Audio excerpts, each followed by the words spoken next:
тансаг уугийн гэж. Амьдралаа гэж. Алга уруулахын дотор зөөсдөг юм да. Ор. Захирлаа юу ясаа? Таны хэлснээр зээлийн хүү жилийн нэг хүү болгосон.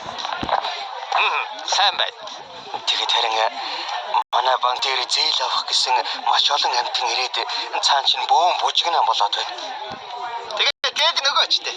Энд чи чиний хийх ёстой ажил шүү дээ. Үгүй юу л да. Зээл өгөх мөнгөгүй болсон захирлаа. Юу гэсэн үг вэ?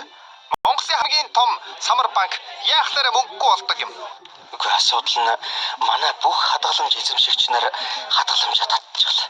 Юу? Шуудхан хэлэхэд манай банк бараг л дампуурчлаа та.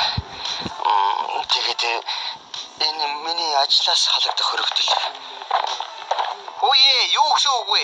Юун дампуур? Юу лөлөрөд байгаа? Байна уу? Байна хөвшөө. Банкнаас амьтад хадгаламжаа татчихаар банк дампуурчдаг юм уу? Эргэлтэх хөрөнгөгүй бол дампуур штэ хөгшөө. Яасан? Хөгшөө, чи самар банкд хүрээд ирэх боломж байна уу?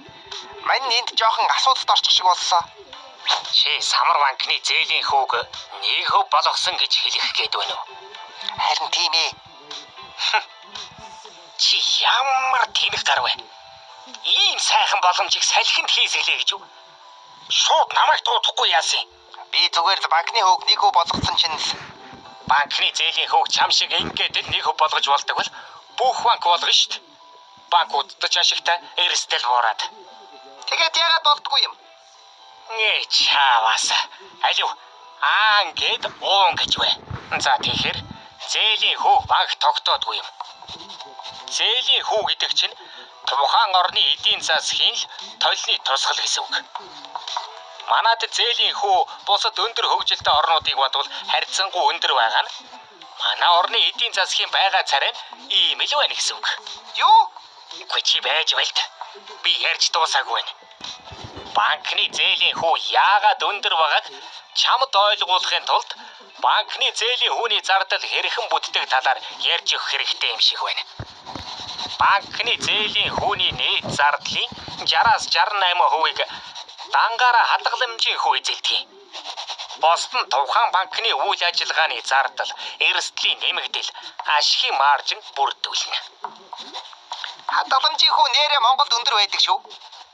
Тийм ээ санжид минь. Ядаж энийг мэдэж байгаа чинь яамаа та. Манай Монголд хадгаламжийн хүү жилийн 11%. Энэ үзүүлэлтээр дэлхийд орно шүү. Пох, тийм үү? Тийм ээ санжид минь.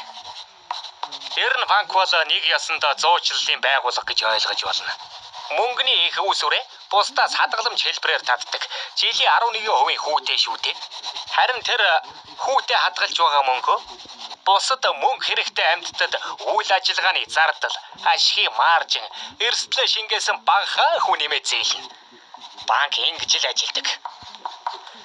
За тэгээд санжтай жилийн 11% хүүтэй хадгалж байгаа мөнгөө бусдад яаж 1% хүүтэй зээлэх юм бэ?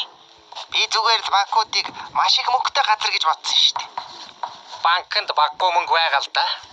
Тэгэхдээ тэр чинь банкны мөнгө биш. Хадгаламж эзэмшигчдийн мөнгө шүү дээ. Тэгвэл хадгаламжийн хүүгээ бууруулж болдоггүй юм уу?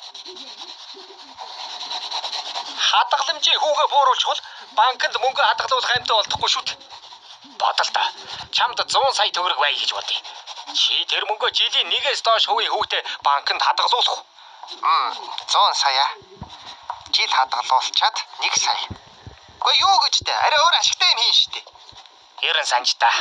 Банкуд зээлийн хүүгээ нэг болгол тэр дороо дампуурна.